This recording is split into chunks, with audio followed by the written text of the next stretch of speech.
All right. Good evening, everybody. Welcome to Stupid O'Clock. I'm Joe Dog. We've got Dan and Bill and John with us again tonight. Hey, guys. Hey. Hey. Yeah, that Taco Bell jumped me just as I was ready to say something. Was that what that was? I thought it was a horse with a chicken in its mouth. No. Oh, hey, Sarah. No, I did that for people watching on the replay. They get a little surprise.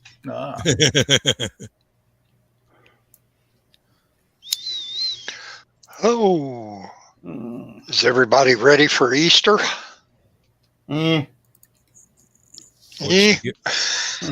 What's to get ready for? Sleep till noon? I mean, I don't need preparation for that. Oh, I'm ready for the rain to blow over so I can mow the yard. I finally got that big pine tree down that fell into a sweet gum tree instead of crushing both of the cars in the driveway. I saw something about that on your thing today. Yep. Got out there with a 100-foot rope and a come along and just anchored it to several different trees, one right after the other, and pulled the damn thing down. And when it finally decided to fall, it broke in half and didn't even get near the driveway, thank goodness. So that thing had been dead for quite some time. And we just never noticed it. Yeah, last Sunday up in Elk Grove, Laura's dad kind of went off on his own, and next thing I know, I hear a chainsaw. I'm like, oh crap. I'm like, better check this out. He had a tree back there that a neighbor topped it for him and took all the limbs with the exception of about 16, 18 foot of the trunk. And he went back in to basically take the rest of it down. And he had it felled by the time we got around there. So now there's one more just like it that's a little bit taller. And I said, please ask for my help on this one. You really? So. Well, we've got one more we're a little bit worried about, but it's not showing signs of being dead. So maybe it won't fall unless we get another close approach by a tornado. But it is that time of year, you know. Yes, I know. That's what worries me, because there are a lot of pine trees around here, and they are, despite the fact that they are used for lumber to build houses, they are not the strongest trees around in a high wind. So, last time we had one in that area fall, it went right into the neighbor's yard and crushed his peach tree. Thankfully, it was right on the property line, so it was both our tree. I got a big oak tree here at the house, and it's got one limb that I swear is as big as what you think is your medium-aged oak tree, shooting straight out, and it's like an oak tree growing off the side of an oak tree. Yeah. And I had a guy look at it because I wanted to cut it back and all that, and he said, I wouldn't advise cutting it. Otherwise, if you cut it, you might as well bring the whole tree down. I said, why? He said, that's what's keeping the damn thing from falling off the side of this hill. Oh, counterweight? Yeah. Yeah.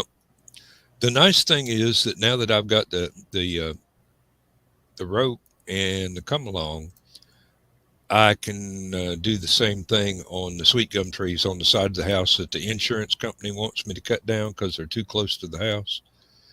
And they're not really big trees, but unless it's a perfectly windless day, I have been afraid to attempt it. But I can put some tension on it with the come along and the rope, get it to fall in the direction I want, get out there with the chainsaw. And we lost a Bill. Yeah, well. He'll be back. Yep, that do happen. I can get out there with the chainsaw after I've got some tension on the darn thing and get it to fall the direction I want it to fall. Get them out the way. Make the insurance company happy. And once those two are out of the way, I might be able to get solar panels on the roof. I looked into that, and they said too many trees too close to the house. Oh. So these two would be the two that are too close to the house. So.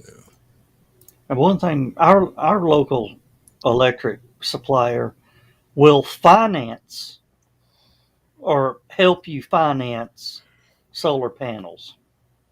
Ooh, I wish ours did, but they're a co-op. Yeah.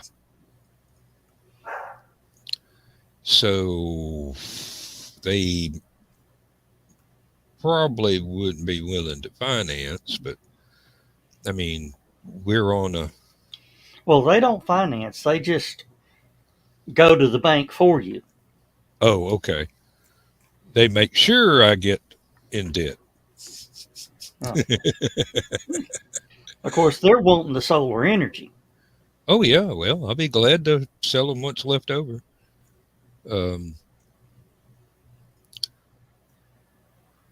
Company I work for has actually come out with shingles that are solar cells. So you could roof the entire house in solar cells that are shingle sized. Yeah. Thank Elon for that technology. I don't know if he had anything to do with it or not. He's the one that started it.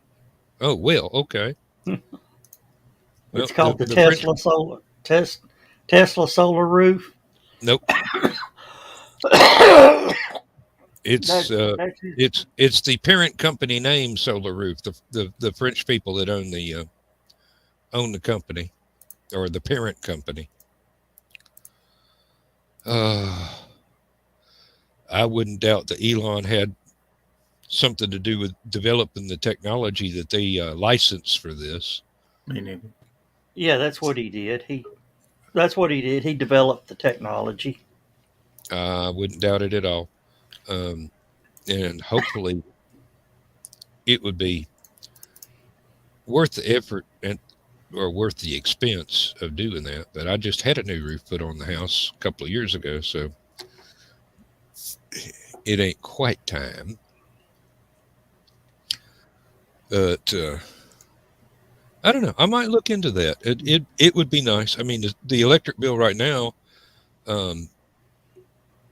with the bill averaging, and Lindsay not running the washer and dryer until after 8 o'clock in the evening, most of the time, or on weekends when it's not peak electrical use time. Hey, Keisha, we got the electric bill down to $61 a month. That's not bad at all. Hey, we had it down to $20 a month. And then they came out and changed your meter. No, then winter hit and we had to use electric heaters to heat the house. So that drove it back up a little bit.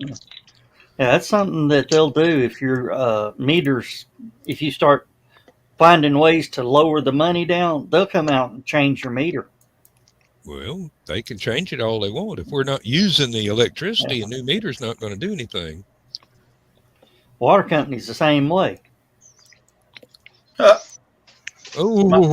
The water company I got wouldn't do anything. So. Well, Keisha, you're going to have to insulate that house. No, my water meter was evidently something happened. hey, And I Carl. went 4 months with $5 worth of water usage when we're normally doing $30 a month. Uh-huh. Yeah, they're going, we got to figure out what's wrong here. Yeah, really. Well, not only will we change your meter so it goes back up to $30 a month, we'll charge you sewage for another $30 a month and double your usual bill. Oh, I hate our sewage. The city sends you a bill for sewage, and water company sends you the water bill. I've already figured it out that my water bill is almost 200%. I mean, my sewer bill is almost 200% of the water bill.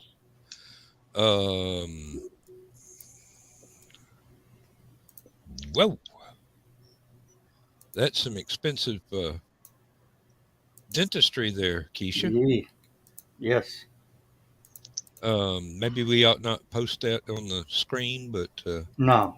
that's some rather expensive. Yes. There are. I don't know. Excuse me, Bill. Back when I was living inside the city limits over in Athens, they came up with a bright idea to charge you a sewer charge as well as a water charge. So basically, you were paying for the water coming in, and then paying you for paid it again for it going out, and it was the same amount coming in as going out. But we're not on city water here. We got a septic tank and a well, so I'm waiting for the day when the county finally gets developed enough to run city water out this far and start threatening me if I don't hook up to the city water and stop using my well. Then when I do finally decide I want city water, they're going to charge me a great big connection fee. But, I kind of like having my own well and my own septic tank. If anything goes wrong, I'm the one responsible for it, and I pay to get it fixed. There was a guy up in the Hickson area. This was several years back. They were forcing him. I mean, went to court and forced him to get city water. Well, the Hickson Utility water. He argued with them. He went and pulled a sample of well water and a sample of the city water. Went and had them analyzed, and guess which water was better? The well water, of course. Yeah. And he fought. He used that in court, and they, well, it's in case your well water ever goes bad, you've got to have it. He says, okay, fine. He had it hooked up, but he turns it off and lives off the pump. Yeah. Yeah, They're trying to get the EPA to go out and do get all the people who have the artesian wells and all that and claim that there's something wrong with them. They've had one over across the Illinois-Indiana state line shut down a while back, and absolutely nothing wrong with it. It was better than any city water for 50 miles. First, they had them shut it down from a trough that it was coming through out by the road. Said that they can't allow the people to do that, so they shut that down. They capped it off. And then they turned around and went back and said, well, you can't use this. And on their property and everything. Yeah. And just Big Brother coming in. Yeah. They get you coming and going. You don't even want to know about the water over here because it's shipped in elsewhere. Whether you use a drop or not, you have to pay $79 a month. Then there is a water usage fee on top of that for so many hundred gallons or whatever it is. I forget now. Mm-hmm. And I have one of the lesser ones. Mine went up about $15 more than, well, before it was about $6 or $8. And they add in of course, the sewer with that and everything. And I'm like, yeah, well, they should, because every time I turn the water on in the sink, it smells like a sewer. I said, I won't drink it. I'll do dishes in it and bathe in it, obviously, but that's about it. Oh. Well, the nice thing about ours is there's so much iron in it, I'll never have to take Geritol. I was donating blood one time, and they did a little test to see how much iron it just if I had iron poor blood. That test didn't have a chance. Our water, if you fill an ice tray or fill a glass of water and set it on the counter overnight, it'll rust. The water will rust. So that's because Georgia used to be an ancient sea bottom. Long time ago. Give it 50 years, according to some scientists, it will be again. Yeah, I've been hearing that for the last 50 years. Yeah. Hey, I like where I'm at. I've got oceanfront property. I'm just waiting on it. Yeah. Just waiting on it to get here. My mama lives real close to what they used to call the highest exposed point of land in Madison County. And I used to sit there and think, does that mean that the next highest exposed point of land is underwater somewhere? Well, I'll tell you, my hill ain't had any water on it, standing on it since Noah. Yeah. Oh. Yeah, we saved some money on flood insurance when we pointed out that the water would pretty much have to rise about 150, 200 feet over the level of the creek bed close by for it to even get up into the yard, much less towards the house. They wanted me to buy insurance, and I said, "Fine, send your surveyor out here." Surveyor comes out and he looks and he goes, "What's that down there?" I said, "Oh, that's the dam." He goes, "You don't need flood insurance." If I get to the point where I need to claim flood insurance, Chattanooga's been gone for months. Yeah. And you've already got the boat built. Yeah. Oh. Well, they have an area in Danville, and Carl will know what I'm talking about. It's called the Warrens Edition. It's in the northwest part of Danville, and it's in the bottoms, and there's a river that runs right by there, and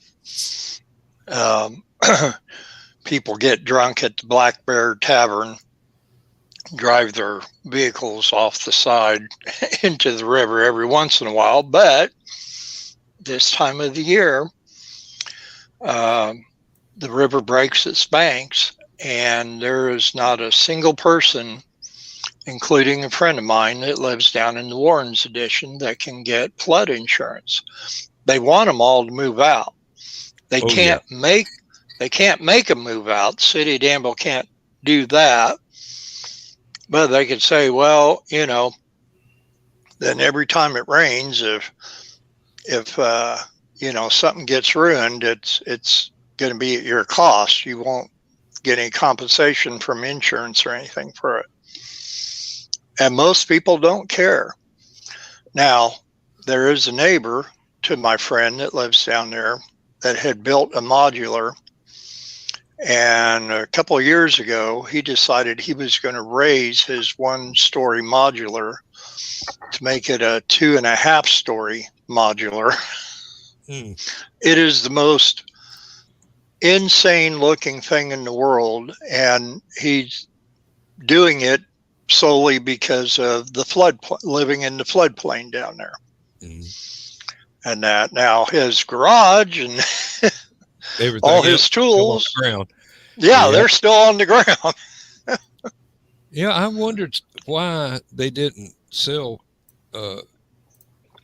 mobile homes to people in flood areas that had pontoons on the bottom of them and anchors where if it flooded, the whole place would just go up and stay right there. And when the water went down, it just dropped back down like a boat on a floating pontoon on a floating dock. Yeah. On the river. I guess that's just one of those things nobody ever thought would work before. They are called mobile homes for a reason. Yeah, because the wind can blow them away, the water can wash them away. They are mobile. Well, once you take the tires off, it's kind of hard to move them any other way. Oh, I found this out about the mobile homes. Do you know when you buy a mobile home, the axles aren't included? Yes. Yes, indeed. The wheels and axles do not come with the mobile home. They remove them as the installation, as they set it up on blocks. And also, you don't own the tongue. They take those off now too. Oh, they do? Okay. Yeah, they're bolted on. When I had mine, it was welded to the frame. So no, they bolt it to the frame now. So they take it off, make sure you can't move it instead of paying your lot rent. Yeah. Yeah, lot rent comes due. There was many a time lot rent come due and landlord come by and it's an empty lot. Yep. That's one reason that the mobile home park I was in, they chained and padlocked the back gate because there were too many times it come time to pay the lot rent and somebody had just hooked up a truck or a tractor and towed that thing out of there. I guess that's probably why they started taking the wheels and axles off and taking the tongue off. But back in the day, if you didn't have money for the lot rent, but you had money for a friend of yours to come over with a tractor and tow the darn thing out at 20 miles. Have you seen the one meme that the guy did. It says the trailer company wanted $1,500 to come and move his trailer, just like down the road. He wanted to move it from one property to another, just down the road, like a mile. They want to charge him $1,500 for it. Him and his buddy went down to U-Haul, rented the U-Haul truck for $19.95, hooked it up to the trailer, and it shows them pulling it down the road 1 mile. They only had to drive it 1 mile. Yep. Yeah. I was going to move mine from one county to the next, and found out that it was so far past its sell-by date that it was illegal to move it into that other county. So nobody would come and hook up and move it at all. It was against the law. Yeah, once something about electrical codes and everything else in them. Oh, well, that didn't happen. This place doesn't have that many, or it didn't have that many codes at the time. But they were trying to keep people from just claiming they were going to build a house and set up a mobile home and stay there for 30 years in the mobile home without ever building a house. So they picked an arbitrary date of how many years old a mobile home could be before you could no longer move it into the county whatsoever. So if it wasn't brand new, they didn't want it. When I lived in Rockville, Indiana, my friend lived in the historic district of Rockville. And right at the end of the historic district of Rockville is a mobile home park. And there's only 4 or 5 mobile homes in there that look very antiquated. And I said, "What's up with this?" And I said, "Are they getting ready to,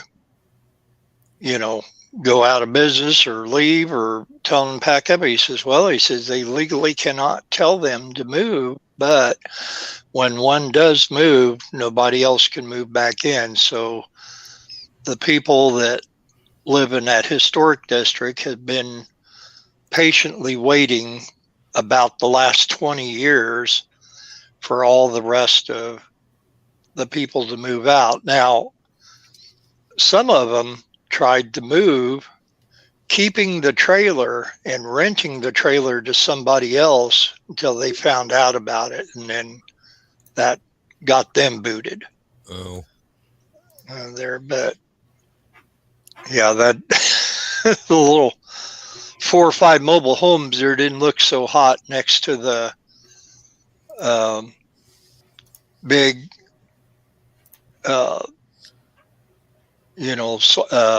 salt box houses that were 100 years old or more. My friend lived in a 1917 Queen Anne style house with a big block wraparound porch, but of course he lived down at the other end of it, so he didn't really ever see it. So he never was much concerned about it. The trick to get out of that is get it to be declared an historic mobile home park. Yeah. Well, by the looks of some of these mobile homes that were in there, looked older than I am, and that could have been just about been done, I guess. Oh. Hey, Steve. Oh. Yeah, it's amazing what they can get away with zoning laws and this, that, and the other thing. Oh. All people really want is a place they can call their own and to be left alone. Yep. And then somebody with big money buys the property next door and wants to get rid of you because you're going to devalue their property. Well, you shouldn't have bought the property next to me if you didn't want it devalued. I'm not moving. I'll put 2 or 3 cars up on blocks out in the front yard. Yeah. I have them trying to buy my house. Oh, So finally, it wouldn't work that they could get, they realized that calling me wouldn't help, so they called Donna.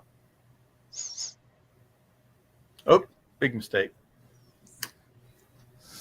Yeah, she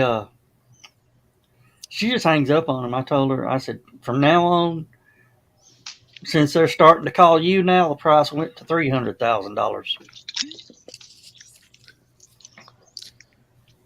300,000, I could probably find a nicer place. oh, I've been getting them.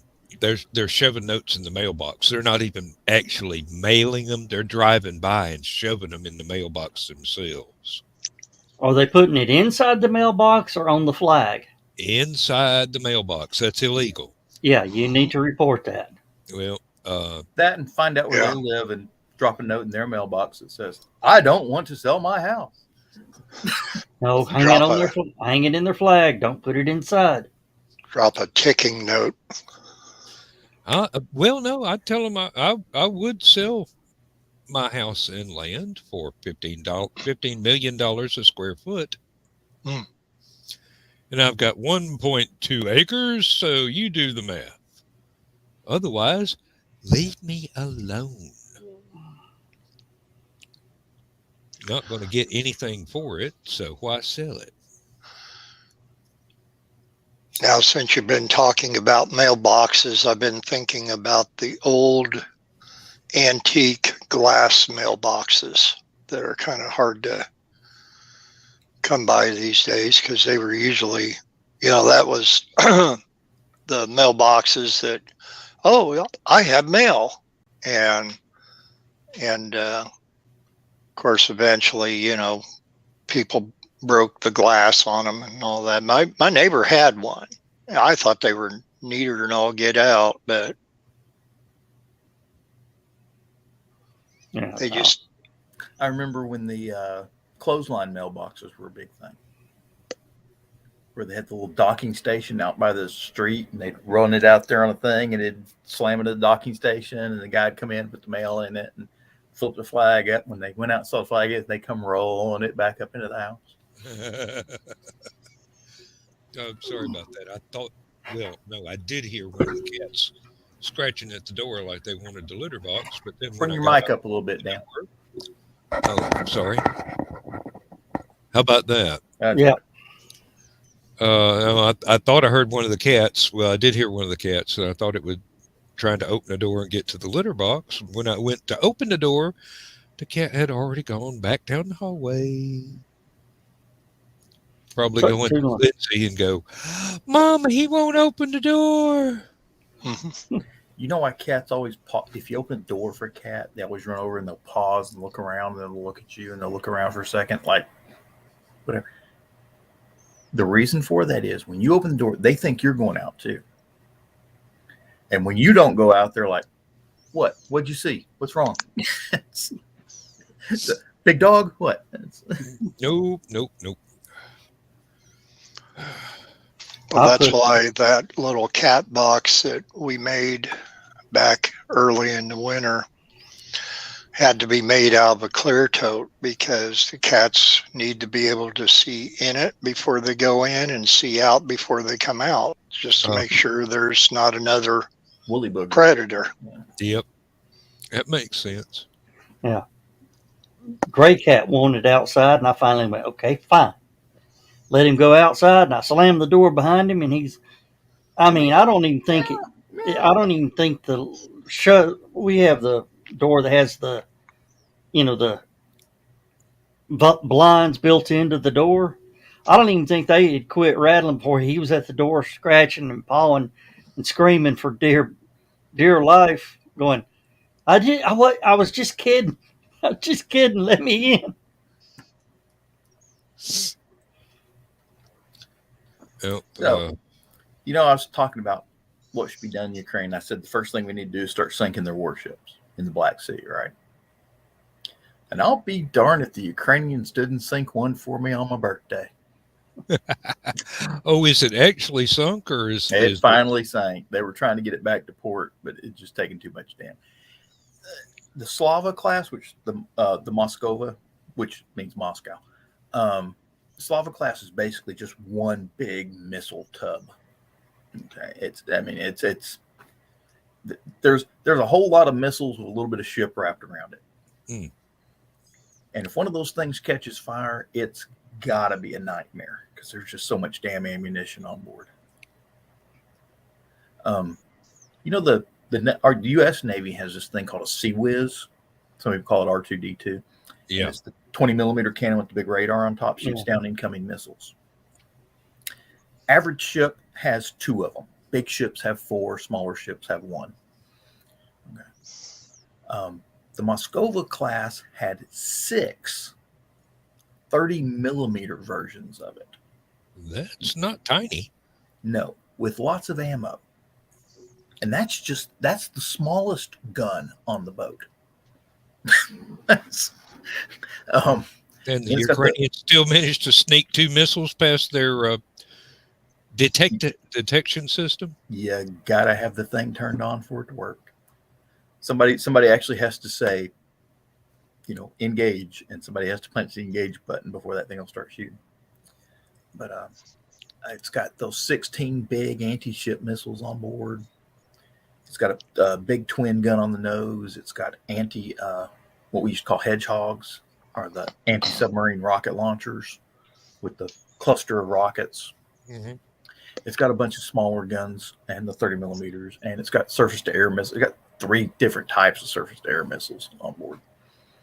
And it's just it's got a helicopter deck on back too, with a hangar and everything like that, plus all the secondary boats. Between all the fuel,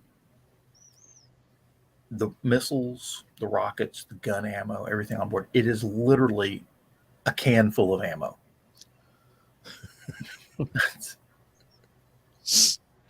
All you got to do is get a lucky shot in there, and it's. And the now thing it's is, a right submarine. It ain't even that. At least a submarine will come back up. Usually, except for some of the Russians. But the first thing they said, that the Ukrainians said, is they hit it with a pair of what they call Neptune missiles, which is a locally made, it's a Ukraine anti-ship missile. Thing is, it's fairly new. They haven't been out very long. They don't have many of them. And this thing's got a huge support structure. You got the truck with the radar. I think there's a truck with a radar, truck with the control station, and the truck that carries the 2 missiles, plus all the other support trucks. It's not a small operation. You don't just sneak it up to the coast and shoot at a ship. Okay. That radar's got, if I remember correctly, 160-mile range. Ooh. So you can see this thing. If they light up the radar, anybody that's got a radar detector knows that it turned on. Mm-hmm. Somebody else said that it probably wasn't a Neptune, and there's a secret squirrel thing going on, that maybe we snuck them some of those new ones that the Marines have. The Marine Corps just got this new truck with a couple missiles on it. It does seem strange that it only has 2, and supposedly the ship got hit with 2 missiles. And there's somebody in Ukraine was saying it looked like harpoon missiles. Well, I don't think we have a truck that shoots harpoon missiles, but that new Marine Corps truck is a lot like that. It would look like a harpoon missile. The other one is that somebody said it got hit with a couple of surface-to-air missiles, big ones. That somebody's saying it was the Navy version of the S-300, AS-300. And that somehow or another they'd managed to launch it from shore. And that's a big missile. I mean, it's a truck-sized missile. Ooh. And if they hit a ship with one of those big anti-aircraft missiles, that's enough explosive to set off all sorts of interesting secondaries. Yes. Well, whatever they used, it worked. It did. That's a good demo. So let's give them some more. I heard something about I can't remember what her name is. They were talking about the possibility of the Ukraine joining NATO, Probably been will talked about for a now. long time, actually.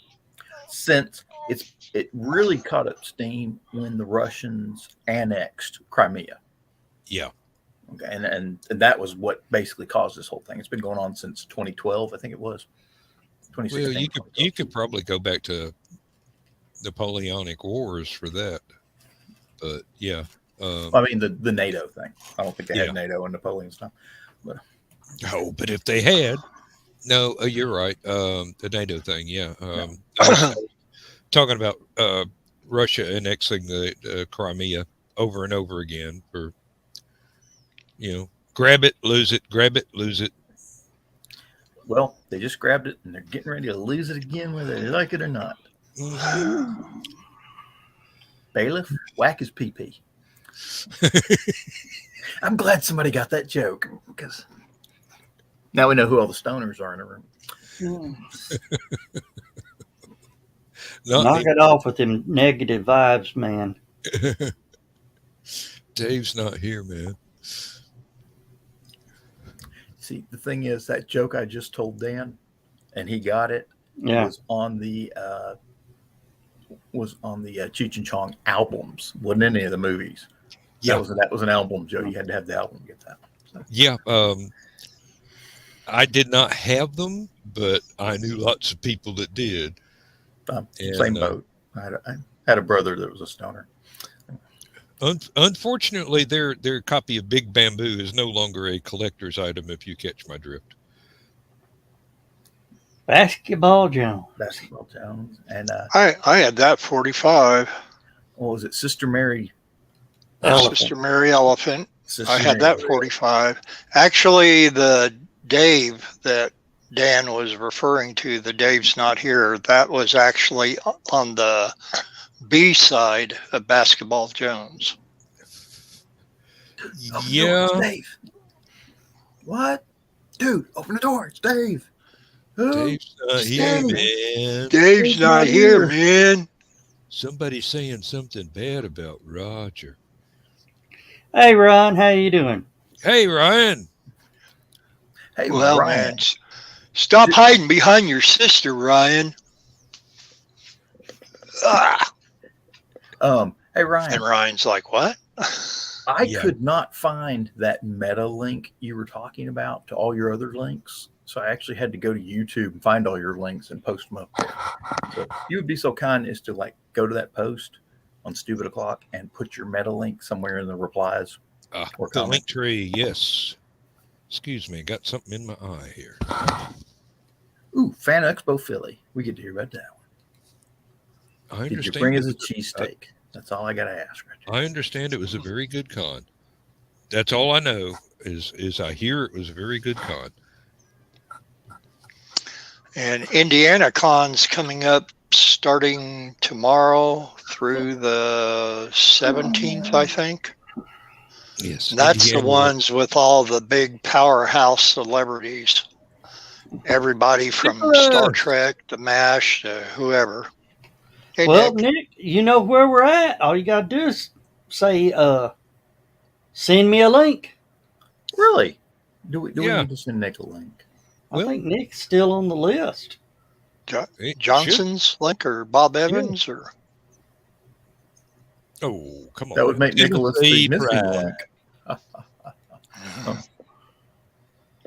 Oh, actually, I think I saw some of the pictures, Ryan.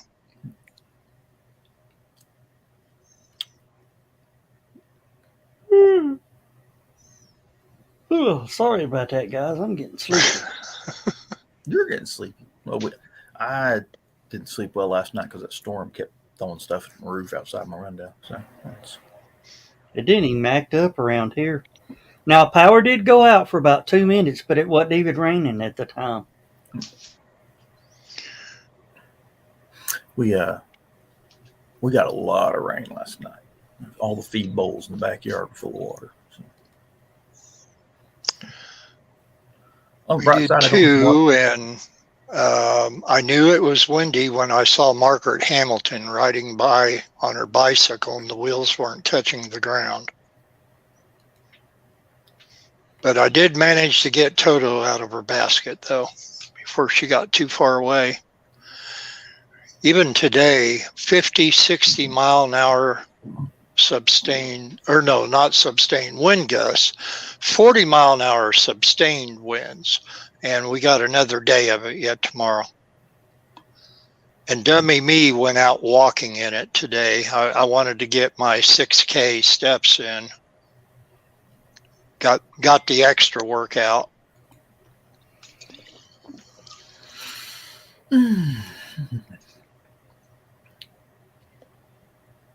I forgot where I was going. I had a good joke and done lost it. Oh well. Wicked Witch of the West,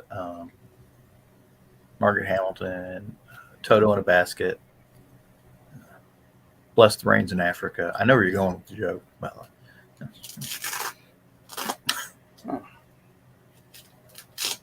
Oh, I did finally see the movie Moonfall. I've already heard. It's know, a great escape from reality. If that's the one I'm thinking about, let me check here real quick. It's about the moon falling out of orbit and getting closer and closer to Earth. And it turns out it's an alien invasion or something like that. Yeah, it's an alien. It's an alien invasion of the moon. Hey, Dan. Hey, found out what the noise was. It wasn't one of the cats. It was Lindsay putting a crushed can on a bookshelf right by the door. So naturally, by the time I got up and went to see what the noise was, she'd already walked back to the living room. 50 mile an hour winds. Good Lord. Sustained. Yeah. That reminds me of something that they had on the Great Plains. They had basically land yachts. They had sailboats, but they were wagons with sails and a tiller to steer it with. You know those sleds they've got? It's the big round plastic disc with the two handles on the side. Mm-hmm. And so one year it got so windy, I was riding my big wheel around with one of those, holding it up above the handlebars. Oh, good Lord. And I was getting a pretty good clip too. I'm steering with your feet. Yeah, feet were on the pedal. I mean, sort of on the pedals. We were moving fast enough. TV9 came out and got pictures of me doing that. By the way, so it's out there somewhere, probably on 8mm or probably on beta tape somewhere. Probably so. Seeing as how what time of year it is, have y'all ever heard of the phenomenon called an Easter tree, where you decorate a tree or a bush out in the yard with Easter eggs and I've seen it. I used to see it at churches. I usually don't see it in people's yards. But my second wife's mother is the one that invented that. There's an article from the local newspaper that had the first ever in this area, and they credited her with inventing it.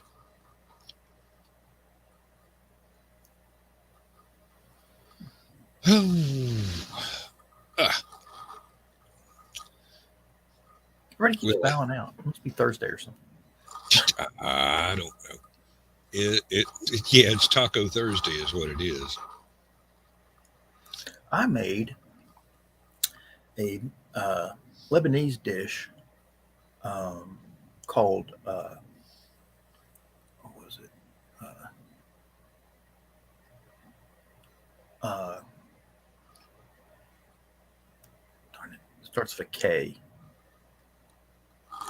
I'm sorry, I don't know any Lebanese dishes. I was waiting to be enlightened. It's basically Lebanese meatloaf. Oh, okay. But it's designed to go in a pita bread, like a gyro.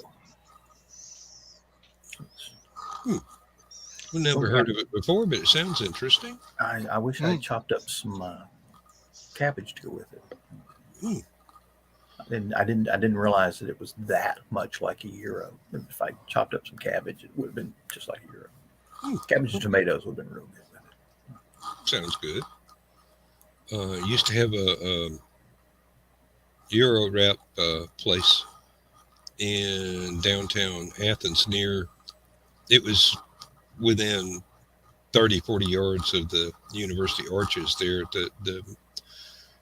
the main pedestrian entrance to the University of Georgia, up on the oldest part of the old campus. And that place did amazing business. They also had great New York style hot dogs with the red sauce with steamed onions in it as well. Those were Nick, good. Nick, him and Reba McEntire just had such good on-screen chemistry in that. Just, it's like you go to a gun show and you see that exact same couple running around. Okay. Now I get the reference. It escaped me. I've only seen 2 of those movies, and I've only seen them once each. Did not recognize the name. Yeah. Broke into the wrong goddamn rec room, didn't you? I like the fact that there's a. Oh, now I can't remember his name. Having a senior moment. The guy that played Remo Williams. He was in there too. Brain fart. Like I said, senior moment. No, I just can't remember. I just can't remember names because I was in the military. Everyone had their name over their right tip.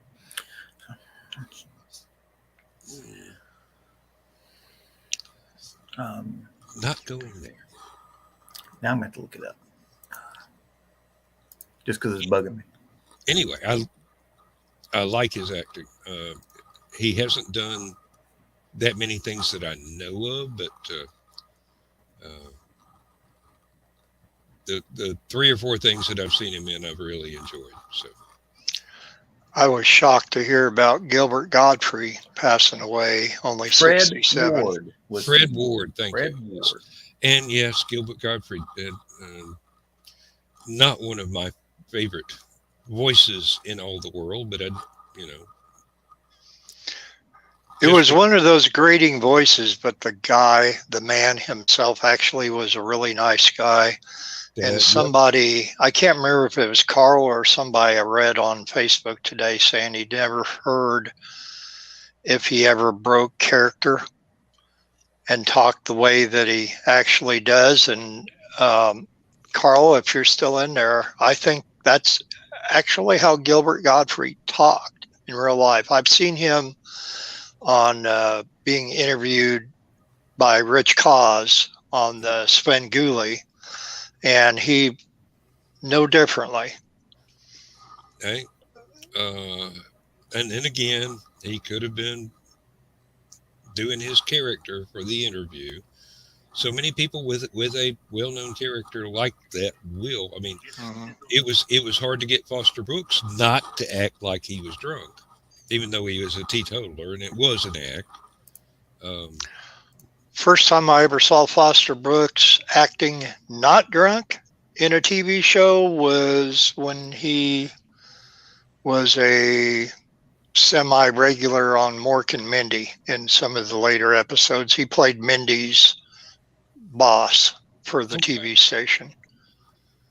And then, of course, he came right out and started doing the drunk act even on there a little bit, but not to the degree that he normally would if he was on some other show.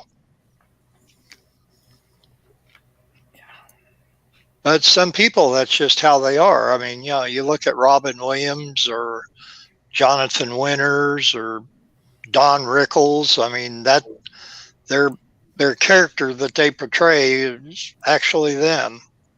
Or they're so lost in the character, maybe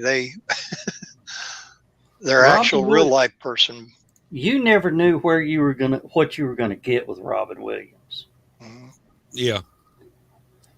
It could be serious. It could be very much less than serious. And trust me, an interview with Robin Williams is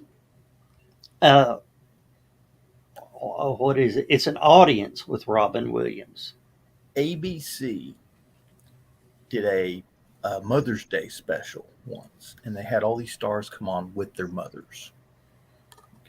And they had Robin Williams. They were in Hawaii. It's Robin Williams with his mom. They were on this deck. Beautiful Hawaiian scene in the background. Robin didn't say a word. His mom did all the talking. And when you saw that interview, you know exactly where he got it from. Well, he always did. He And he always just sat there real nice, prim and proper, and like, yes, ma'am. You know, not going to interrupt. I may be 50, but I don't want to whoop it. it was almost like she was doing a Robin Williams impersonation. That's what's so Well, funny about it. He always said that she was where he got it from. I've seen her being interviewed before, and my first thought was, I wonder if they maybe had her in mind in modeling the character of Robin Williams' mother in The World According to Garp. Because that, and her name escapes me. I'm having a senior moment now, too, of the actress who played her. And she also played in Outland with Sean Connery. She played the doctor. Right. She always plays a medical person. Mhm. And I can't remember her name.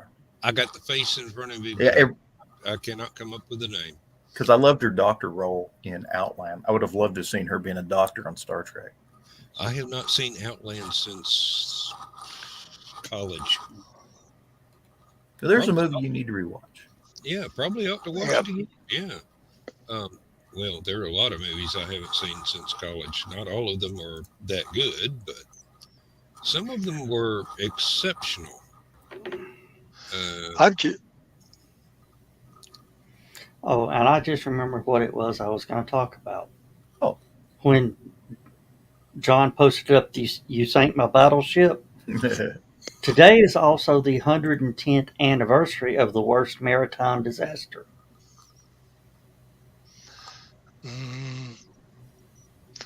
Sinking of the Edmund Fitzgerald? No. The Titanic.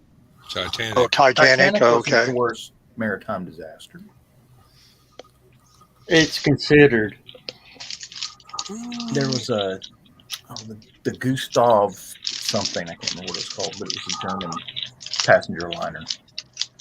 And the Soviets sank it, and it had something like 15,000 refugees on board. Mhm. Some god-awful amount of people went down with it. There are a lot of Well, this was a preventable disaster. So was that one. They bombed a ship that had a big red cross on the side of it. Oh, As Russians are wont to do. well, the thing is, in the movie The Titanic, if any of that was halfway true, had Rose gone over the tail of the thing, it would have prevented World War I and possibly World War II. Okay, you got some explaining to do, Lucy. I was going to say, which Titanic movie? The One with, Crapio, yeah. yeah, with the snot-nosed rat. Hey, Yeah. that was a good movie for him because he died in it. Yeah, but Oh. Aviator was a better one for him. He died But in that he- one too. But had she gone overboard, they would have called man overboard. They would have stopped and gone back to search. Oh, and it would not have hit the It iceberg. would not have hit the iceberg. It would not have sank, gone on, and some of those players that died on the rich people that died on the Titanic, Mhm. Carnegie. the Carnegies and all that, would have done something to prevent World War I. And preventing World War I would have prevented World War II. Yeah, No, they'd have had another war. They were building too many weapons. Yeah, well, on the Titanic was a fellow by the name of SFX Van Dusen, who wrote little short mystery stories. And in a safe on the Titanic was several unpublished manuscripts of his short mystery stories, lost for all time. And his main character that was in these mysteries is called the Thinking Machine. And it was just this guy who was very Sherlockian in his processing logic that would figure out all these mysteries and either arrange for them to be artistically revenged or just basically catch a con man in some of them. But they're really nice. They, I think the fellow that wrote the Encyclopedia Brown mysteries for kids learned a lot from this particular writer, because they have a similar style of setting up a mystery and then solving it. There's a very few of his mysteries that are available nowadays. They were I think I've got a book of 3 or maybe 4 of the original short stories, but it was from the early 1900s. So it's really weird. He went down with the ship. I think he tried to get his wife placed on one of the lifeboats, but I cannot recall whether or not he actually got her on one of the lifeboats or whether they went together down with the ship. But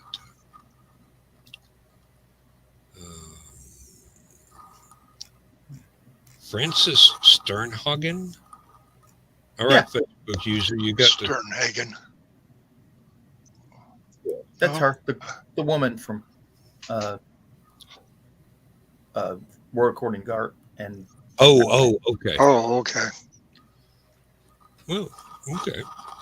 Now that that's been explained to me, it makes perfect sense. Where before it was just a name, and I'm going, don't recognize that one. Well, I've been spending the last 2.5 weeks trying to drum up as many Easter animated specials that I can remember and find other ones that I didn't remember. And with the exception of one that I never heard of, but I think it was MeTV on their Facebook page had the top Easter specials from the 70s and 80s that you didn't remember, or there was one on there that I could not access and did not remember. But I have a listing of, I don't even know how many I got. Well, I'll just go down the list. And what this is going to be, one will be in both in my artwork page and the Everyday is Saturday page, which of course is it's the Easter Beagle. Charlie Brown. Yeah. Which trying to remember what year that was from, and now I don't remember. But anyway, I will have that on both. But I did find some Rankin Bass ones. First Easter Rabbit from 1976. Found a rather obscure Alvin and the Chipmunks one called the Easter Chipmunk from 1995. The Berenstain Bears Easter Surprise, and Yogi the Easter Bear, which is a 90s one as well, but kind of within the parameters of what I was trying to do. And then found a couple Warner Brothers ones. Daffy Duck had Easter special from 1980 that featured most of the Looney Tune characters. And then, of course, I threw in the short, Bugs Bunny short from 1947, the Easter Yeggs, which has the little bratty red-haired kid in there saying, I want an Easter egg, I want an Easter egg, I want an Easter egg. And starts tormenting Elmer Fudd. But and there's a Silly Symphonies one from Disney, and several of them that I think that some people might enjoy. But I'm going to put them.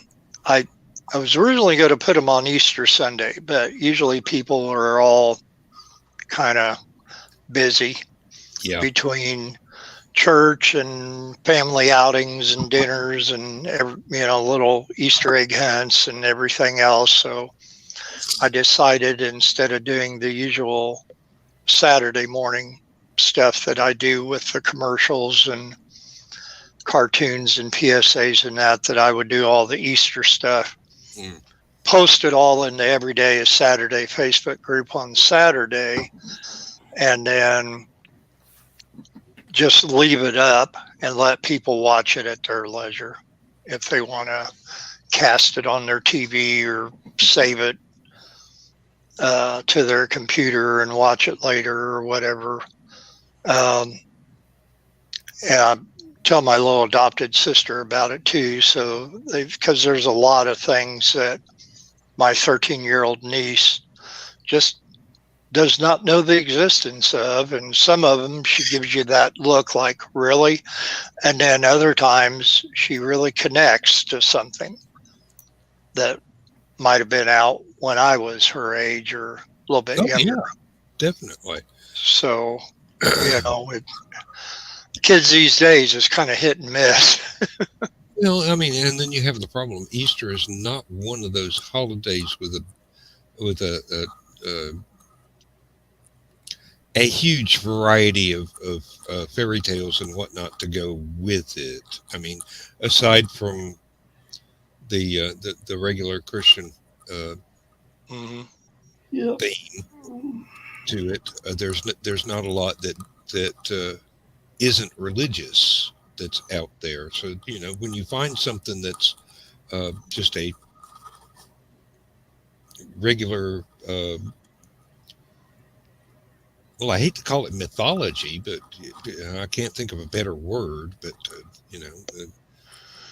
it's just not one of those holidays that lends itself to a variety of folk tales and things that are easily converted to animation thematically. Well, Dan, serious. But you brought up something last week, and I was sort of waiting to this weekend to do it. You're talking about the dinosaurs that the Chilchuk impact. They found, yeah, and it happened in the springtime. Yeah, just think about it. Easter happens in the springtime. It's about a death and rebirth. Death of the dinosaurs and the rebirth of the planet. Yeah, rebirth of the planet and the domination of the mammals. And it all Easter, the pagan Easter can all go back to a meteorite impact 65 million years ago. It's the Denver the Dinosaur Easter special. Look, up in the sky. Oh, bugger. Ooh, what's that? Ooh, it's getting close. It's getting warm. We should run out and buy toilet paper and ice and milk. And then he just gets hit in the head with an Easter egg. No, I really, there's a lot of them that don't have any religious overtones. Of course, some that do. Mm-hmm. I try to play off the ones that people can remember from their childhood, seeing on ABC or CBS, where Dolly Madison and McDonald's or Coca-Cola were the official sponsors of that special every year for 30 years. Now, is But this the holiday special with Ricky Tikki Tava, or is that Christmas? That's that, not a holiday one. yeah, That's oh bugger. Uh, Gunga Din and Jungle Book. What's his name? Kipling. Kipling. There you go. Yes. Rudyard Kipling, yeah. It's And it's not tied to any specific holiday. Well, I remember it was always shown during a holiday season. I just couldn't remember which one. Well, probably sometime in the spring, just because there wasn't an awful lot else to schedule with that. But All I remember is about a wasn't the mongoose Wizard and a of snake. Oz also shown around Easter? Yeah. yeah, Let's see. Ricky Tikki Tava is Chuck Jones Right. thing. Written by Rudyard Kipling and Chuck Jones. Stars Orson Welles. Yep. as the narrator, probably. Yep. And Now, one I am putting on there. Roddy McDowell is the mongoose, or am I Oh. misremembering that entirely? Shepard Mencken. I played believe he didn't he play the main character? Ricky Roddy? Tikki Tava, yeah. Yeah, that's what I thought. Yeah. Then Okay. you had the mother, the father, and Teddy. I don't know why I was thinking And Roddy June McDowell. Foray, y'all Of remember her? course. Mhm. June Foray did the voice of Nagini the Cobra. Yes. June That's the 4th. only my aversion to That's the snakes. voice. That's the only part that I didn't care to watch. Oh, well, you wouldn't have liked the Jungle Book very much. Yeah, well, that was more animated in the sense She of has been doing animated voices for just Oh, June Foray? Yeah, she's done. decades. Yeah. yeah, She 50 years or essentially- more. She is a goddess of voice actresses. Yeah. I'm scrolling through her IMDb page and I'm already down to 57, 55, 54, 53, 52, 51. Yeah, What does that she sound like a was- Johnny Cash song right there? Let me see. She's One been piece at a time. doing Warner Brothers kept her employed for a long time. she's been Yes, doing indeed. voices since 1938. Yes. And she did them up until she was pretty much on her deathbed. A lot of people would jump back and forth between Disney and Warner Brother, Mhm. and it's Hey. amazing when you go through it all. My friend Doug Quick, who was meteorologist in this area here in my- Ileana area, he messaged me because he did an interview with Bob Clampett, and then also did an interview with Stan Lee. So seeing one being comic and one being cartoons, he figured I'd be interested in it. So he's like posting the link to me on She- there. But it was did very, melt very very much interesting the on the way they WWF. would go back and forth. She did You- a lot of fractured fairy tales. Yeah, Yeah, she did. She did. That was oh, wait a minute. She Fractured did Fairy- Granny Is that on the Bullwinkle? Bugs Bunny Mhm. show Yeah. back in the 60s. The Bullwinkle show she did. She Yeah. did Natasha. Yes, indeed. Now, does anybody remember And Squirrel. the Rocky J. Beatrix Potter, Peter Rabbit animated videos? They would be British ones that were out in, I want to say, the early to mid 90s, maybe 94, 95. And they took every single one of her books relating to all those characters Mhm. and did a beautifully animated story out of them. And it would always start off with a woman. It would be a real life actress portraying Beatrix Potter, and she's walking through the village and it's getting ready to rain. And she looks all around her, and everything, the kids, the animals, everything she sees, you would pick up basically as being an Easter egg for something that would be in one of her stories. Yep. And she would always come back to getting her cup of tea ready. And then there's Peter, a real life rabbit, sitting on her table. And she's saying, I really need to get back to these letters that the children are sending me. And this one here is in the hospital. And so I'm writing them a story about Jemima Puddle Duck or Jeremy Fisher or Peter Rabbit and Benjamin Bunny or what have you.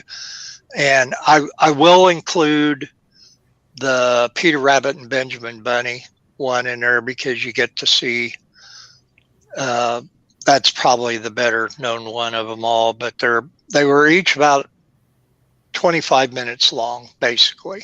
Yeah. And I know PBS would show them on the occasion, especially around Easter. Were they made for the BBC? BBC or ITV, either one? Yeah, I'm wanting to say World Television something or what. I forget now off the top of my head, and I'm looking where it's at in here to see if it'll tell me. But it is absolutely just beautiful, and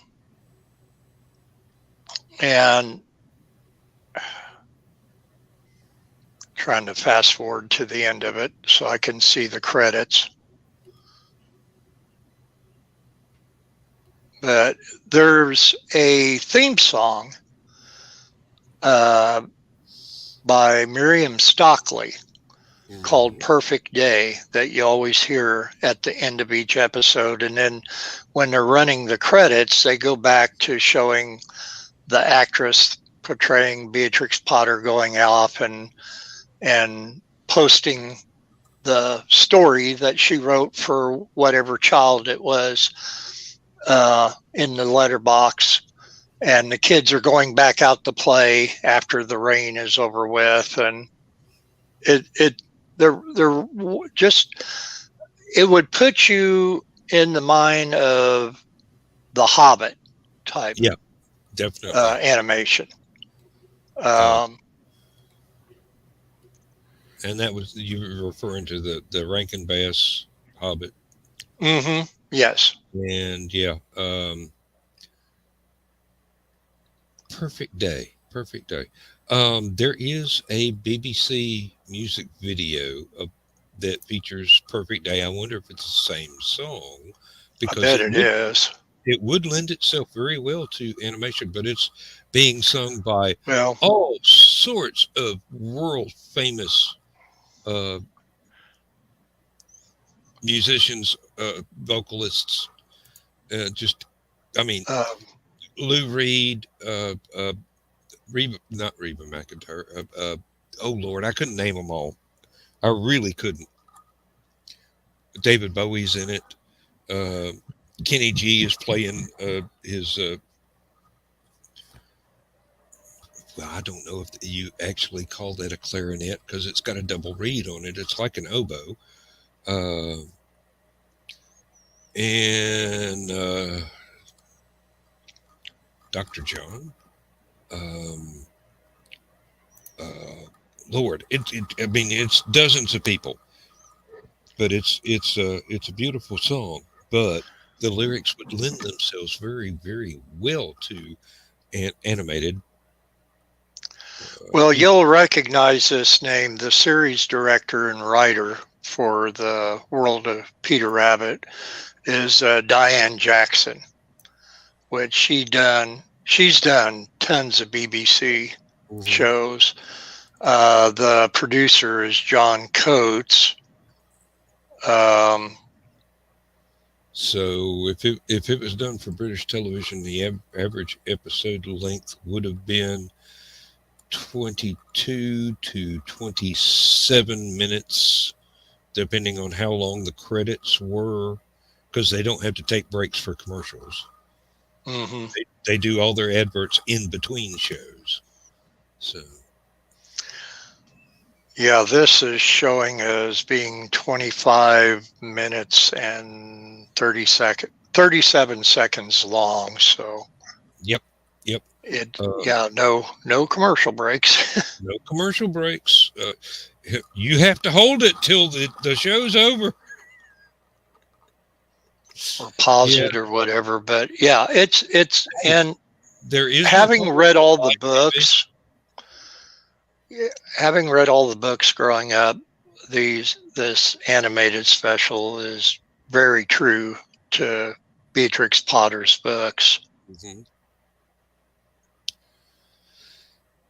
And it did not say at the end. I can almost see it in my mind's eye. I don't know whether I've actually seen them or not, but I can just about see it in my mind's eye, but I don't know if it's my brain playing tricks on me. I have the complete DVD set when I found out that it came out on there, and I actually bought because there's so many DVDs, because there's 20 some stories that they did over the course of the series, and I ended up buying a used version of it that was brand new and saved a ton of money. Yep. Because most of these, the new ones started out for the set like $80 to $160. But I do know it's available on there, but I remember seeing them as they were coming out new in the mid 90s. And but yeah, it's very good in the sense that you get them hooked on the animated special and then say, by the way, it's from this book here, and and it's nothing like Watership Down. Yeah.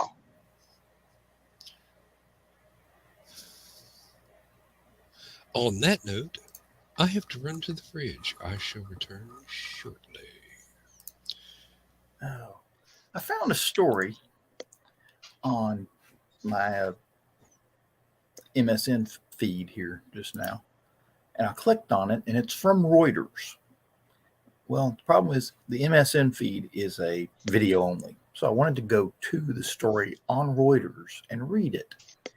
But when I click on the link, it doesn't send me to the story at Reuters. It just sends me to the Reuters webpage. Like, here you are, find it yourself. And so Did you find it, or do you think not. It's been faked? No, I don't think it's fake. I just think it's whoever put the link didn't do a very good job of checking their own damn link. Oh. Yeah, here's Reuters. Go look for it yourself. Is the story about something that you can talk about on here, sure. or? Sure. If you go to the Russian embassy in Washington, D.C., they have a projection of the Russian flag on the side of the building. Okay.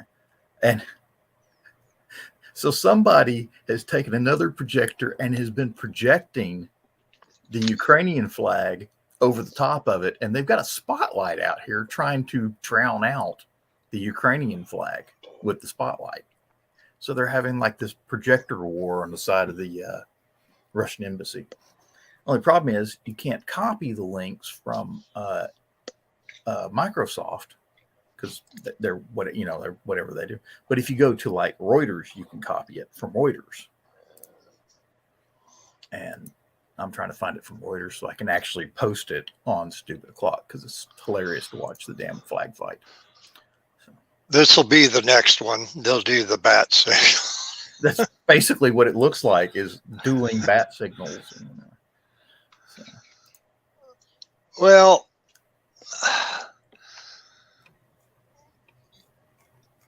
I'm wondering if the Ukraine's thought about joining NATO is solely for protection, or because really NATO's not doing anything right at the moment. Oh, they're you'd be surprised what they're actually doing right now. Because let's just say that warship that got sunk, I'm pretty sure they had a little bit of help finding that sucker. So. And yeah, Yeah, but I'm publicly doing anything. Joe, I can barely hear you. you can barely hear me. Yeah. Oh, there we go. That's a little better. I think them wanting to join NATO, yes, was purely for protection. Duh. And what I like is he's threatening, was it Finland and Sweden? Says, don't you join or you'll be in trouble. And they're like, we're thinking about joining even more now. Thanks. Yeah, make some more threats, dumbass. And from what I hear, you really don't want to fuck with the Swiss Army. And let's put it this way. Finland has a very long history of giving Russia one hell of a bloody nose, because Ukraine could take a big lesson from Finland. So Finland's like, hey, want to go for 2 out of 3? Yeah. Oh dear. Actually, John, it's more, best of 5. Finland, strangely enough, during the Winter War, they eventually lost, sort of. They basically got tired of getting people killed and killing people and having to bury all these bodies in the damn frozen ground. So eventually, the Russians sent in enough troops that they backed up and said, okay. And Finland goes, okay, you can have it now. There are enough Russian soldiers buried there. It's pretty much your territory any damn way. Lovely. But, the sniper that has the highest kill count in history was a Finnish sniper in that war. And he was so good at sniping that the Russians eventually took him out with an exploding bullet. Shot him in the face with an exploding bullet. He'd got shot in the face before and survived. He got shot in the face with an exploding bullet and survived. Okay. I imagine it didn't improve his mood any. No. He says, Probably improved his aim. If Finland hadn't surrendered, he'd probably killed 1,000 more Russians as soon as he got out of the hospital. So. He probably would have killed them all. Just give the guy a great big ammo can, let him set up on the hill. And he was brilliant the way he did it. The rifle he used was just standard infantry rifle. He didn't want a scope or anything like that on it. Oh no. And the reason was iron sights. And the reason was 2 reasons you don't want to use a scope in that kind of weather. 1, they freeze up. Fog up, you can't see anything. 2, if you're using a scope on top, if you use a scope on top of a rifle, you have to stick your head up higher. Makes you more of a target. If you're using the iron sights across the top of the rifle, you're down lower. So you're less likely to be noticed. And there's chance of reflection. Yeah, exactly. No reflection. That's what I was going to say. He went out, he'd be all camouflaged up, find him a nice position, sit there and just wait. And the other thing about using just a standard infantry rifle, it's hard to tell it's a sniper. It's just one more bullet on a battlefield. Nowadays, because most of the people on the battlefield are using smaller caliber weapons, snipers usually use bigger caliber weapons. Mm-hmm. It's easy to spot a sniper. Everybody else is bang, bang, bang, bang, bang. All of a sudden you hear boom. That's the sniper. Yeah, but it's like half an hour after he actually pulls the trigger because he's 3 miles away.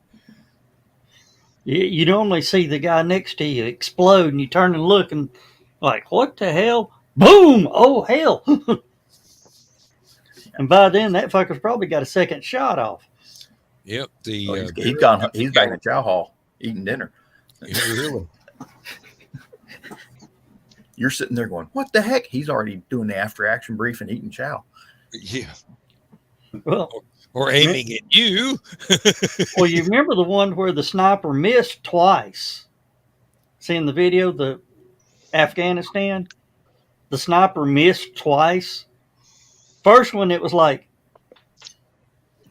the guy looked over at where the bullet hit and was like, what the hell? And all of a sudden, he hit behind him. He turned and looked over like that and went, huh. And then you see him, poof. No, trust me. When that first one hit, I'd be going, When that No. second one hit, No, Joe, that first one to hit, you'd have thought it was your dog. You'd be like, "What'd you do? Get that out of your mouth." The dog would be like, "What?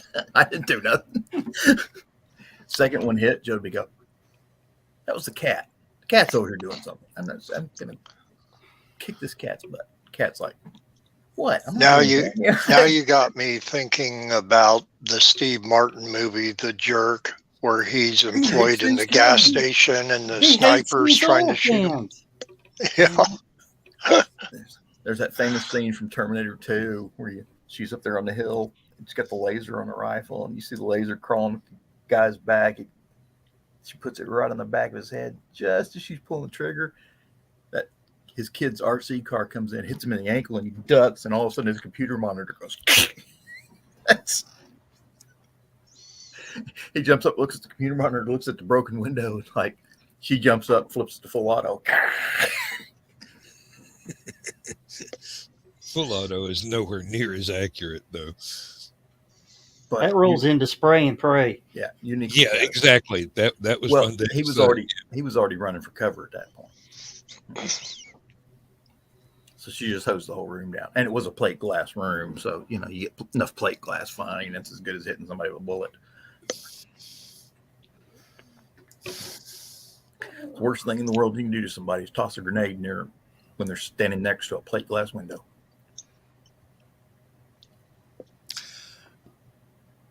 The grenades only got so much shrapnel, but if you can turn all in plate glass windows into even more bigger shrapnel, it's evil.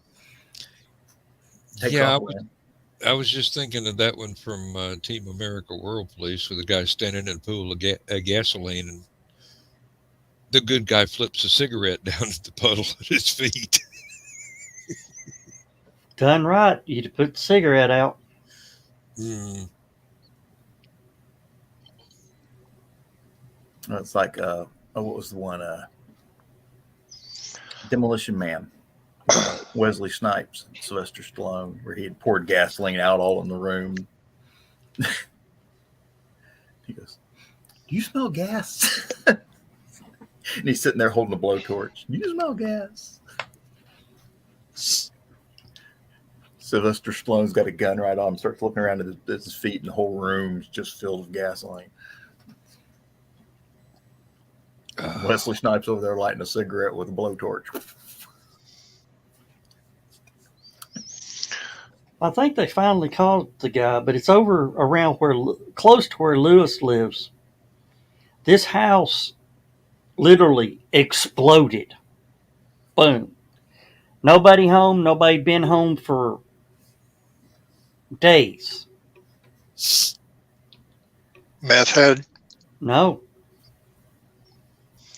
Somebody took and poured a bucket of gasoline, a can of gasoline, into like this big wash pail. And let it evaporate.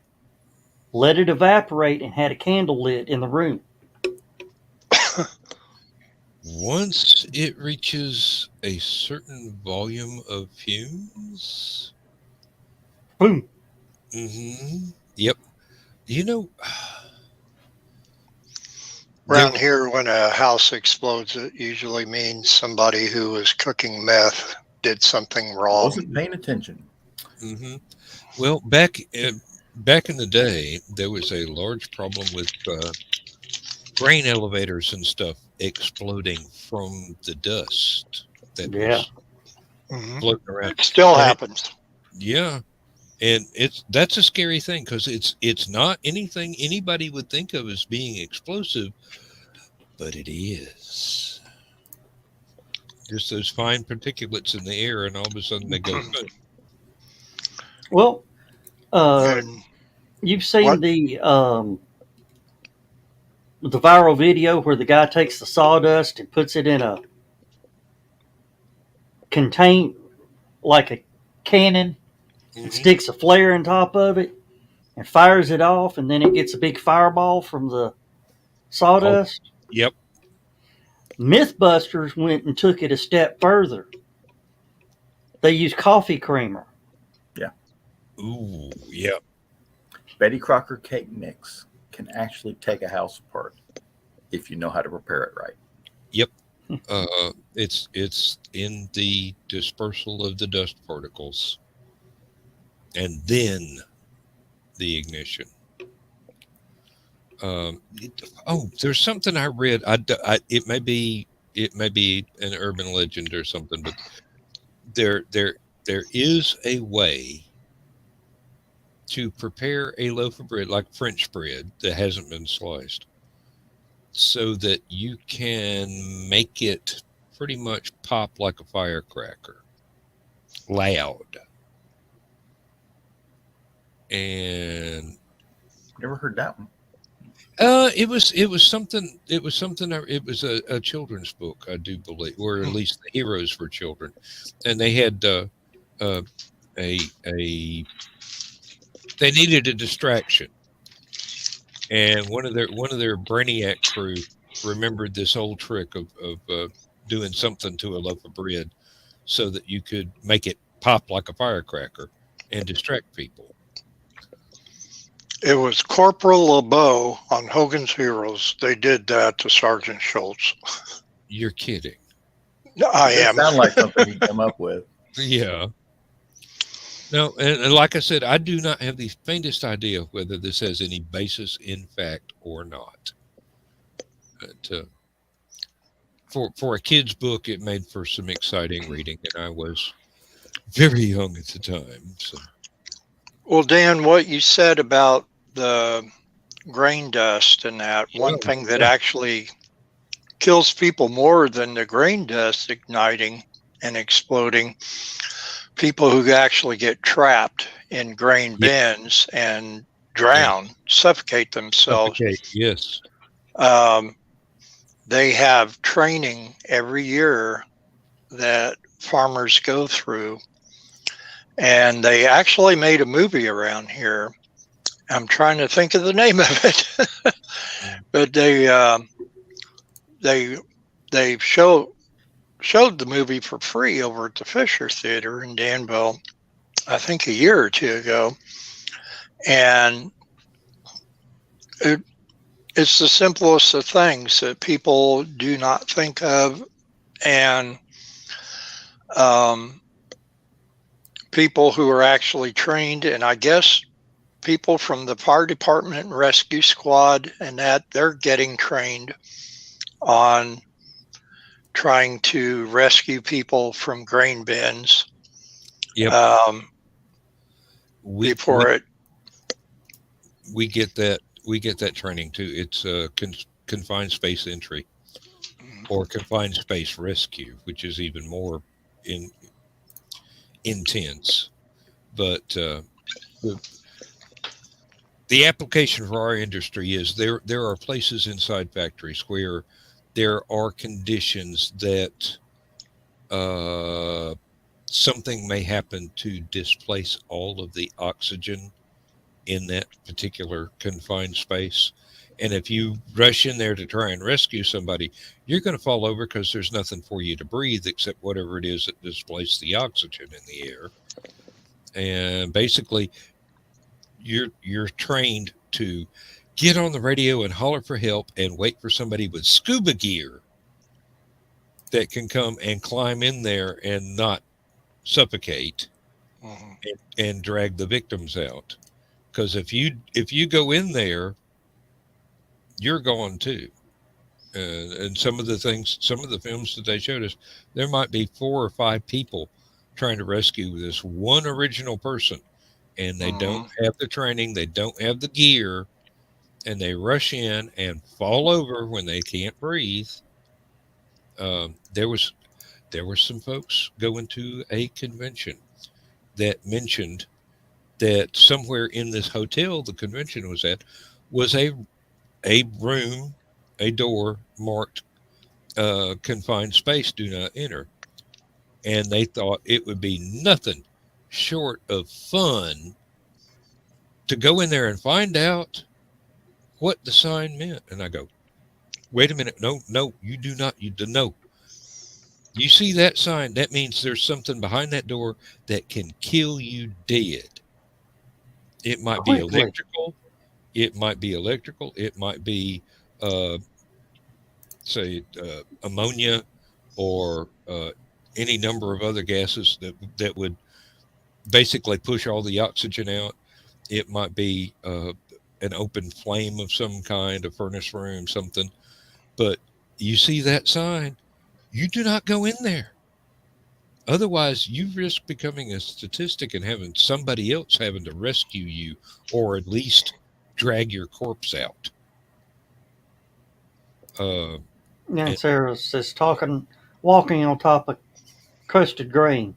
yep, sort of like what people think of as quicksand. Yeah. Um, yeah.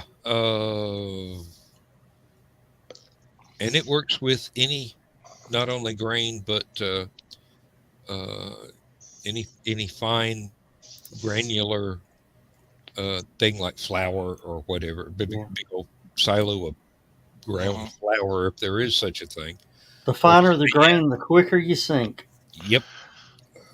All you need is for the whatever's in there to become destabilized. Well, I think that a lot of farmers Hey, Ted. that Hey, there's Ted. the guest of HallowCon, Ted Davies. Hey. I think that a lot of farmers fail to realize that just because something can get plugged up in that grain bin and that nothing's going down there by them climbing down into it and poking and prodding it, that they're going to remain safe. But the quicksand analogy is a good one. That's literally what it is. Basically, what happens is whatever is in that bin gets stable, and the auger or whatever it is that's supposed to remove it from there leaves a pocket underneath all the stuff that is just stuck together and stable. And you break that stability, you slide into the pocket, and everything comes down on top of you. You basically you remove the stability of the surface you were walking on just a moment before, and boop, down you go, and shoo, everything else that was formerly stable until you poked your nose into it becomes unstable and falls in on top of you. These things, it's the precautions are fairly simple. You have a harness and a lifeline when you go in. If something goes pear-shaped, people outside have to be able to pull you out, which means there have to be people outside.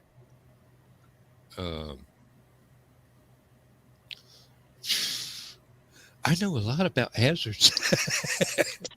Oh, yeah. Oh, Lord, entirely too much. But if I actually sat and thought about all the things that could kill me at work, I probably wouldn't sleep nights. Yeah, we had a couple different pieces of power equipment that you had to get a license to drive when I worked at Lowe's.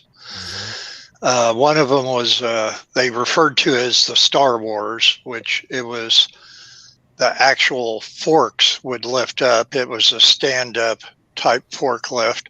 Mm-hmm. The other one would actually lift a whole platform like a scissor that you were standing on, and you had to be in the harness. You could be terminated if you wasn't. And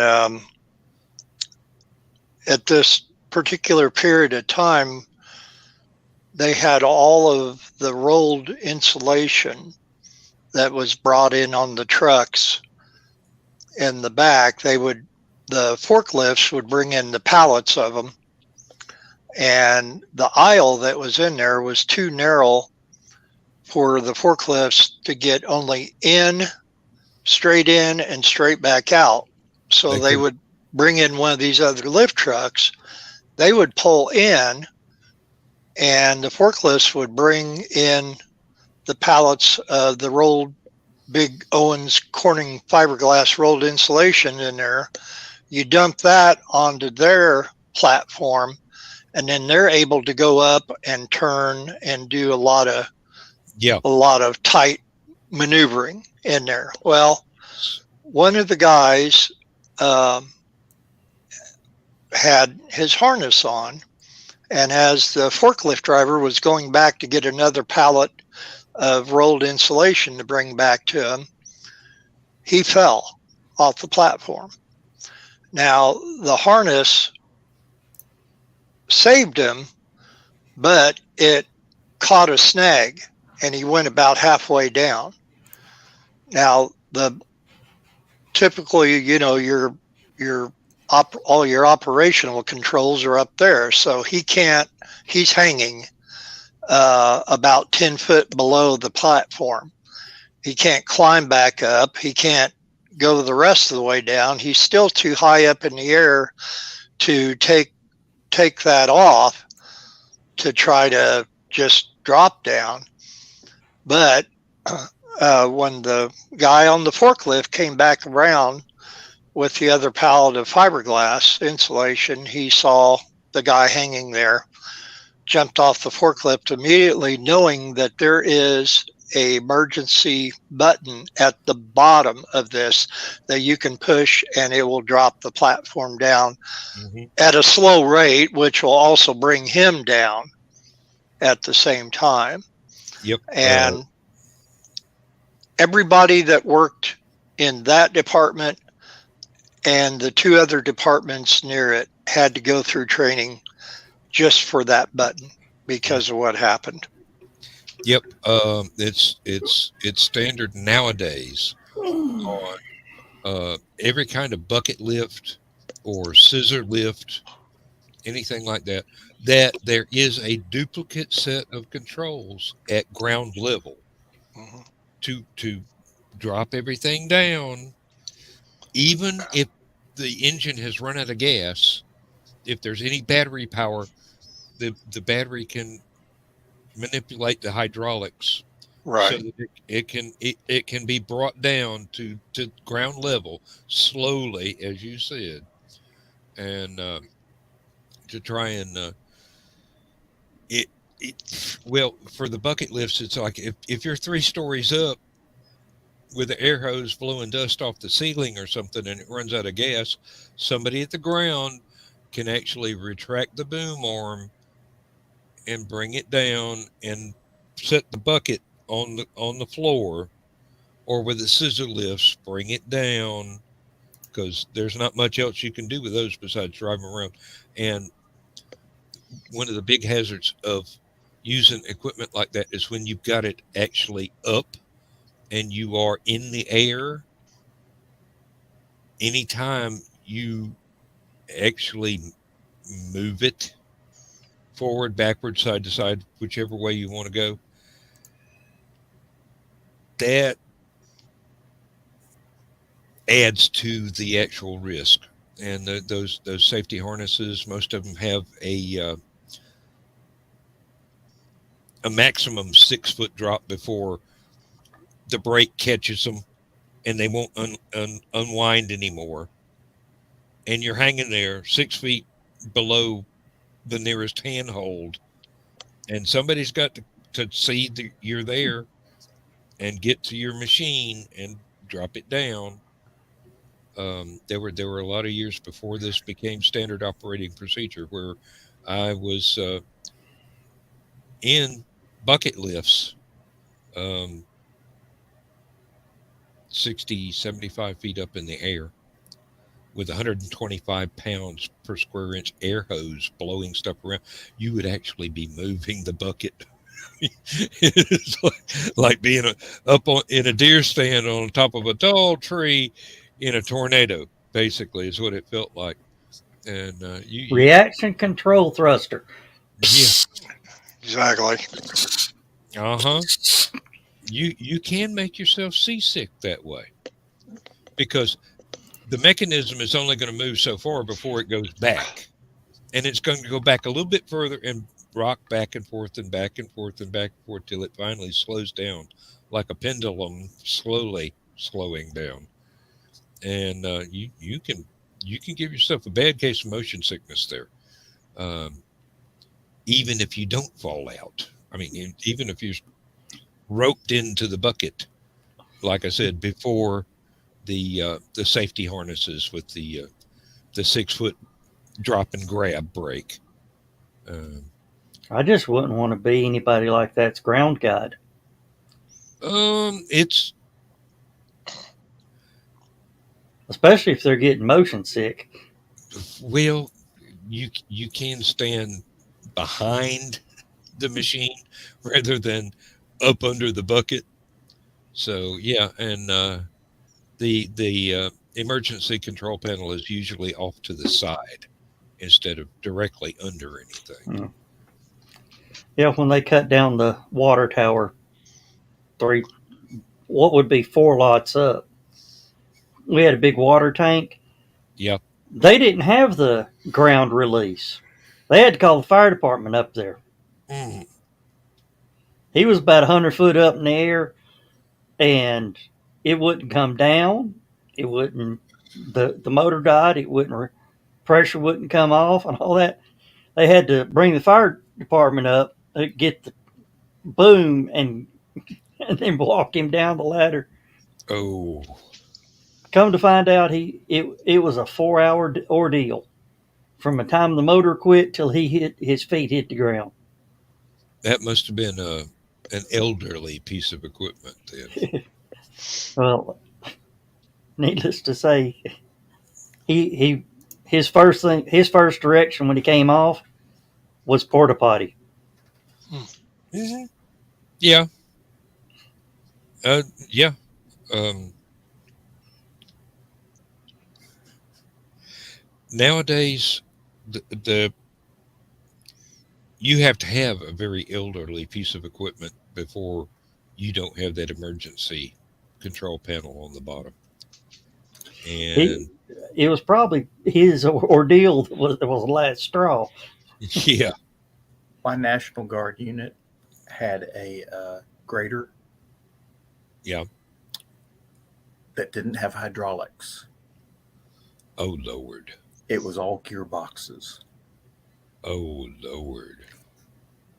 The advantage being hydraulics in the desert go out too damn easy. Too much grit and seals busting all. Yeah. With the oiled gearboxes and the gear levers and everything for doing that, if it starts leaking, you just put some more oil in it, keep going. Yeah.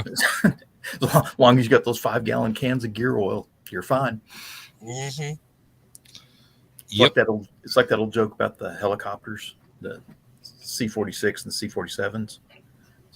If you get on board one and you don't see hydraulic fluid dripping from the lines up top, if it's not dripping hydraulic fluid, get back off because there's something wrong with it. If it's dripping hydraulic fluid, you're fine. As long as it's dripping means it's got hydraulic fluid in it. Yeah. When it's no longer dripping means there ain't nothing left to drip. That's like let's see what the big Mojumbo nut that holds the rotor blades on. How often do you replace that? Every time it breaks.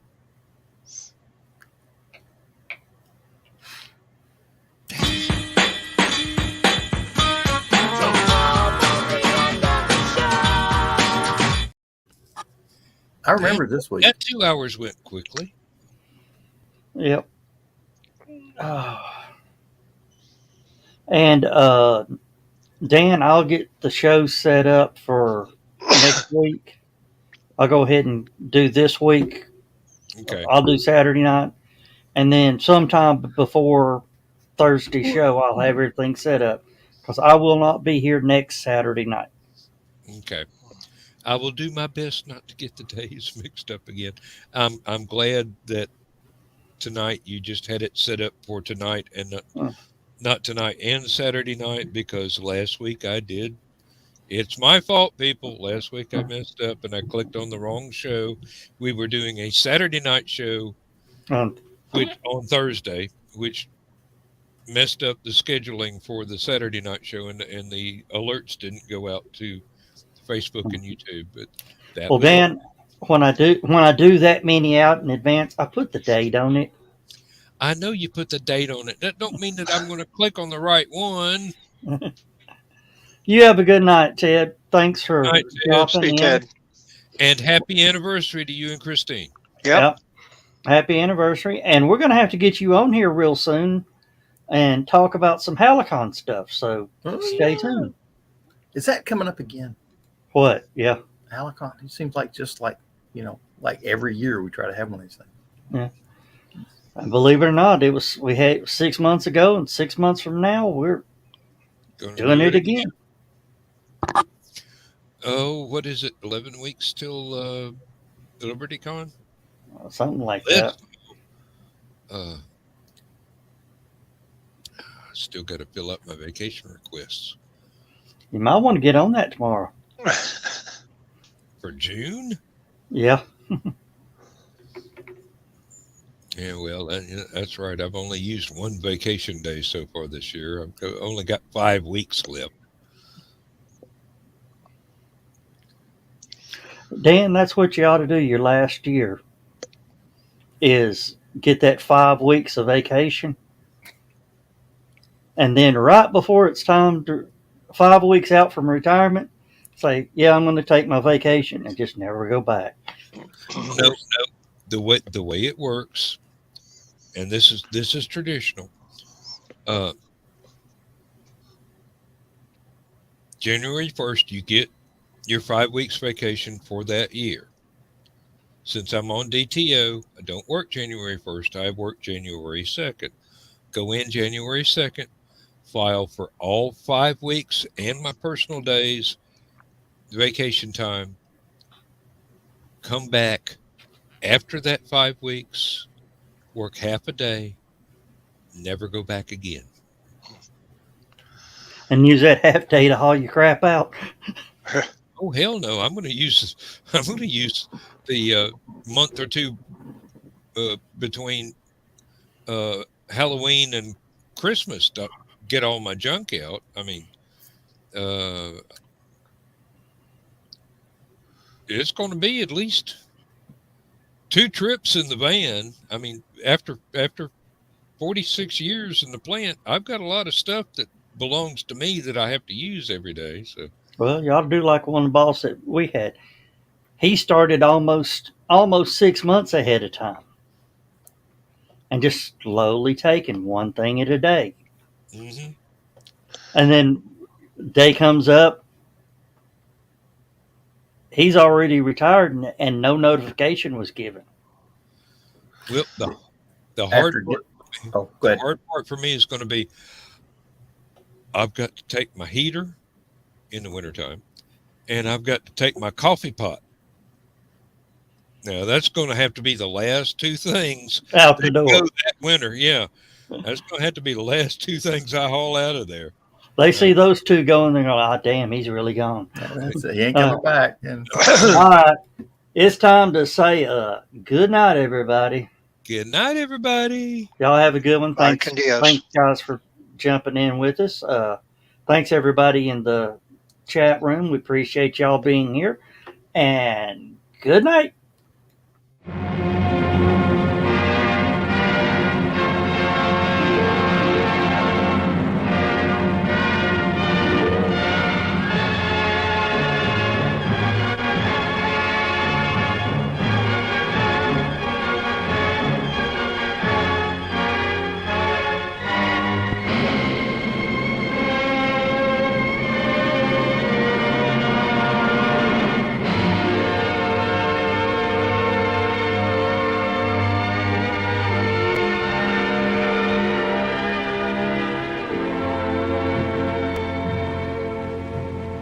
I have slipped the surly bonds of earth and danced the skies on laughter-silvered wings. Sunward I've climbed and joined the tumbling mirth of sun-split clouds and done 100 things you have not dreamed of. Wheeled and soared and swung high in the sunlit silence. Hovering there, I've chased the shouting wind along and flung my eager craft through footless halls of air. Up, up the long, delirious, burning blue, I've topped the windswept heights with easy grace, when never lark nor even eagle flew.